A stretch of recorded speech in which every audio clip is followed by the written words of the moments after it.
to Twinsburg Caucus meeting on Tuesday, October 28th, 2025, here in beautiful City Hall.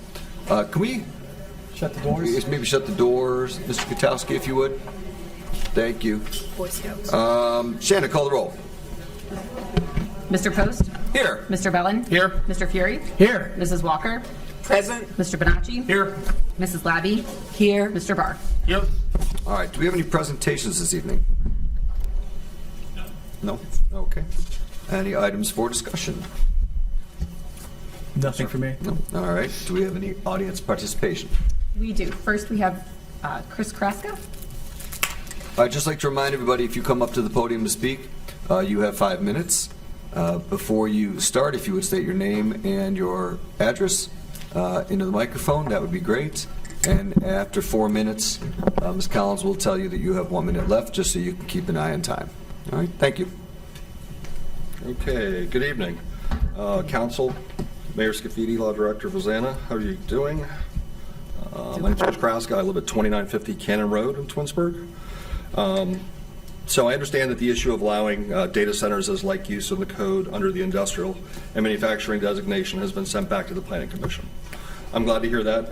We're still paying attention, close attention to what happens. To go back to the origin of the issue briefly, at the City of Twinsburg Planning Commission meeting held on August 18th, 2025, there was a presentation by an attorney representing a real estate investment firm. That attorney was asking for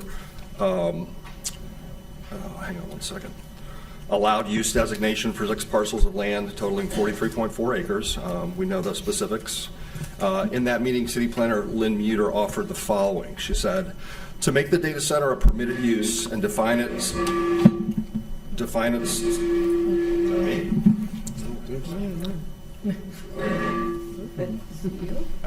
not touching anything.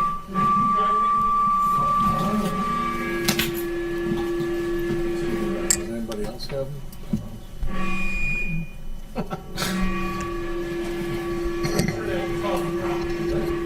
What's causing the The problem? iPad he's holding? Okay, so. You can hold it right here for you. Okay. So let's see. You want to look at it for a minute and then come back? No, I think I can handle it. So essentially, Ms. Muter, what she said was that in order to do it the right way, you would have to do the setbacks and the generator placement and all of the other things that come into play, and that she believed that that required a ballot issue. She made that pretty clear. And then she said later on, however, if we wanted to do it more expediently, we could do a like use or a conditional use permit. So what I'm seeing here is that the data centers weren't written into the code originally, the code that was rewritten last year. And I'm not sure why that would be. Data centers are not a new thing. They've been around for about 20 years, actually. The earlier data centers have been around much longer. The ones we're seeing now, like the hyper data centers, popped up about 2005, 2006. So what I'm saying is that if it wasn't put in the code originally, what we should look at doing is putting it on the ballot. I really don't think you can argue for like use. I know we've heard this before. Folks got up and said that it was very, very different. And I do believe it is, having done a lot of research on the subject, watched a lot of videos, read a lot of letters and newspaper articles, and that sort of thing. So inevitably, I think it comes down to 7A01 that says that people should be voting on land use. If it was clearer, if this was clearer and you could really argue that the like use was that much alike, certainly it would be something you consider for like use, but I really don't think it is. I think it's more of an environmental concern, a grid concern, water consumption, noise. There's always a possibility that folks will come in and start buying up some of those industrial lots that are kind of disused and maybe not in the best shape. And I think that it should really go to a vote of the people. So I'll just leave it at that. I hope you guys will consider that and look at doing it prudently rather than quickly. I think that's probably the best issue. So thank you. Thank you. Thank you. Next, we have Colleen Rubin.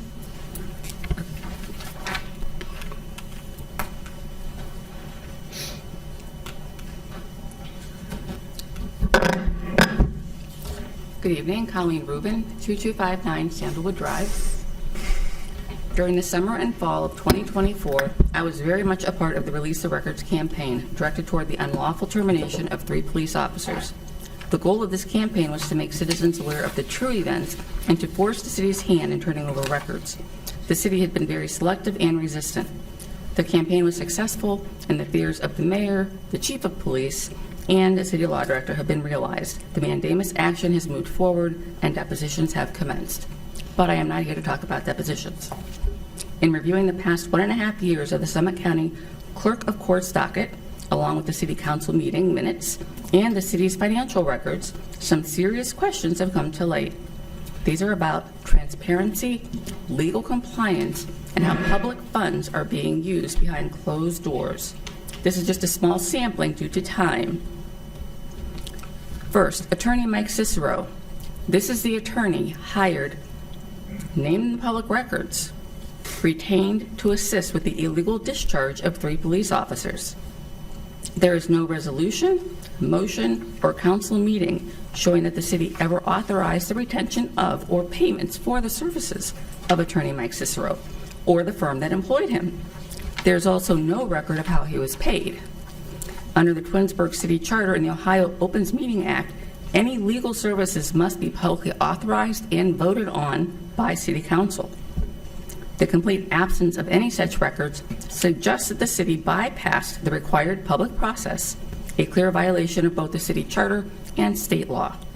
However, a review of the expense audit trail report, which is where one looks for payments when they are not where they belong, showed 5 payments to that law firm that employed Attorney Cicero, totaling almost $21,000. It was described as labor investigation. Next, we have the retention of Weston Hurd. Weston Hurd did receive formal council approval to be retained, but the issue deepens. In January of 25, the city reached a settlement with Officer Matt Pfeiffer. It was almost $90,000. There was no council vote, no public announcement of the settlement in any city council meetings. Further, by March of 25, the city's finance record showed a payment of over $110,000 to Weston Hurd, with no corresponding ledger or public appropriations record. You can all think about what went on there. This brings us to the settlement with Officer Olivia Bartulovic. The same process seems to apply as with Mr. Pfeiffer. In review of City Council minutes for September and October of this year, there is no resolution, no council vote, and no public announcement. The financials I have are only through August, so we will just see how her settlement is accounted for. This is a pattern. It is hiring attorneys without public knowledge, settling lawsuits without publicly held votes or resolutions, violating the Twinsburg City Charter and Ohio's Open Meetings Act, which exists for the purpose of keeping the government transparent and accountable. Twinsburg residents should be aware of how much of our taxpayer dollars have been spent on lawyers and settlements to defend our elected officials from their wrongdoings and their bad deeds. The termination and subsequent legal proceedings of the TPD3, per a review of the public records, has cost us polygrapher, $7,200, well above the standard charges. Attorney Cicero, $20,875. Weston Hurd, LLC. They have been paid in excess of $575,000 as of August of 25. $575,000 to defend our elected officials from their bad deeds. This does not include the settlement with Officer Bartulovic, nor does it include the past 2 months of court appearances, deposition preps, and all the time spent in depositions. This can easily be an additional $200,000 to $300,000 or more, depending on what the settlement was for Officer Bartulovic. We are nearing the $1 million mark of taxpayer money, all because of the wrongful termination of 3 officers, and this is far from over. This because the malfeasance of our entire administration. It is no wonder the city fought so hard not to release the records. And since my time is up or thereabouts, I look forward to sharing much more with the city residents in coming meetings. Thank you for your time. That's all we have this evening. Great, thank you. All right, that moves us along to pending legislation. Ordinance 98, 2025. This ordinance is to amend Chapter 147 of the codified ordinances regarding employees generally. Mrs. Kalel has presented all the changes to the code and reviewed the updated policies and handbook. This will be on its third and final reading. She is here if anybody has any questions for her. I just want to say thank you so much for all your time with this. I went through a lot of it, and having the outline of the changes and everything was really, it was a lot of time you put into this, and we thank you for that. It was needed. So thank you on behalf of council for that. Are there any other questions for her? No, nice job. Thank you very much. Thank you. Okay, ordinance 105, 2025. This ordinance is to create Chapter 157 of the codified ordinances for a school district relations committee. I went over the reasons at the last meeting. The long story short is I would just like that the schools and the city get together twice a year just to discuss all of the entities that they have in common, all the upcoming projects, the money spent together, and just to create an open meeting that all the residents can come to if they'd like to. It's open to anybody, that everyone is just on the same page and moving forward. We're both rowing in the same direction. And that's all I have. Any comments on ordinance 105? All right, resolution 106, 2025. This resolution is to apply for STBG funding for the traffic signal upgrade project. Council approved an application for the CMAQ funding in July for the same project. Depending on if and how much the city receives will determine the amount the city will apply for from STBG. Does anybody have any questions for Ms. Moore? She is here. Is there anything you would like to add for us, or is it kind of self-explanatory? Sounds to me like... We talked about it before. We're replacing all the, we're getting rid of the boxes, and we're going with a higher tech thing. It's going to, right. When we need a grant to help afford it. So. Yeah, it looks like it's about a $9 million project, and we're hoping for $6 million. Is that correct? And that's, yep. That is correct, Mr. Post. Thank you. We did receive some feedback from AMATS concerning the CMAQ funding. They felt pretty confident we'd get at least 4.3 of the 5.88 we asked for. He was hopeful we would get more, and at that time I asked him if it would be okay if I applied for the STPG to make up the difference if we didn't get it, and the deadline is looming, so that is what you've got. So. Right. And then the $3 million, is that... we'll There'll be city out of, there's a lot of funds that we use for that. There would be the highway fund, the STBP fund, and even permissive tax, which isn't really out of our general revenue, but we may have to make up some difference. It's like in 2030 when this project will go forward. Right. We'll have some bake sales or something.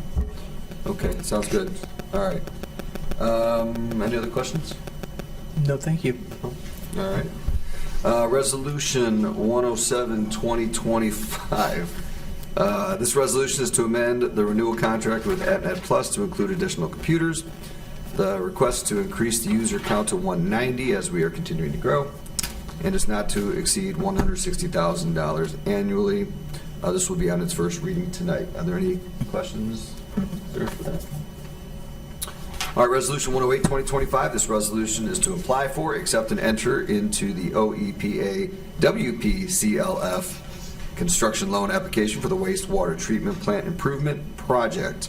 The estimated cost is $17 million, which includes the rolled-in design costs, construction costs, and services during construction from B&N.